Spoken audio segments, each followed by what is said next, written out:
Here at Marta's house, we're over in Soulard. We're going to do a air handler, air conditioner replacement, as well as a water heater. It's kind of a short basement. It is a dirt floor. Make sure you bring some tarps to put on the main level whenever we're walking in and out with equipment. We'll set our new air handler back in the existing location. And there's already a concrete pad here poured for us. Drain lines run to a floor drain right here in front of the system.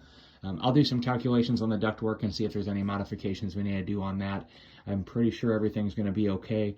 May end up replacing the return drop in the base, if anything. Refrigerant lines are properly sized. We'll flush and pressure test those. We'll cut them here at the unit and the outdoor unit. And then let's get everything re-insulated on the outside. The electrical for the air handler is not up to code. We're going to have to modify that. Currently, electrical just comes out with regular Romex wire out of the side of the air handler, goes up into the ceiling. Let's just sleeve that in our flexible sleeving and go up above the joist space to bring that up to code. Same thing for the water heater. That electrical needs to be sleeved as well.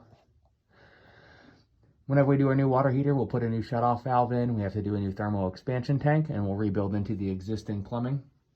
And then that's sitting on top of a concrete pad as well. Breaker panels in the back of the back of the house there.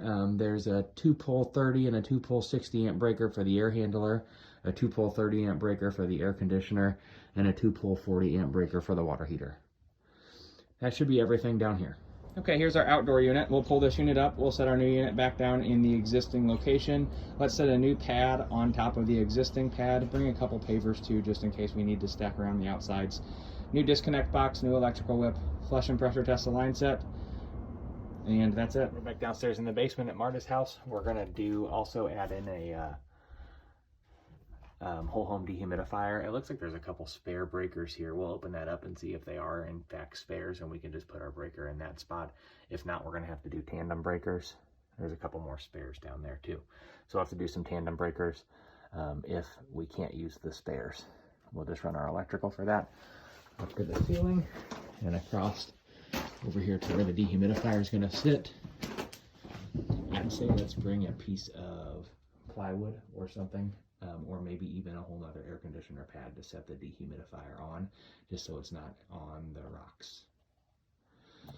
For the return drop, I want to replace that return drop. We're going to come down with it and then expand out and then back in so we can put our 5-inch media cabinet there. And then my new air handler is going to be a pretty tight fit, but we should have enough space there for the air handler to go in between the base and the plenum.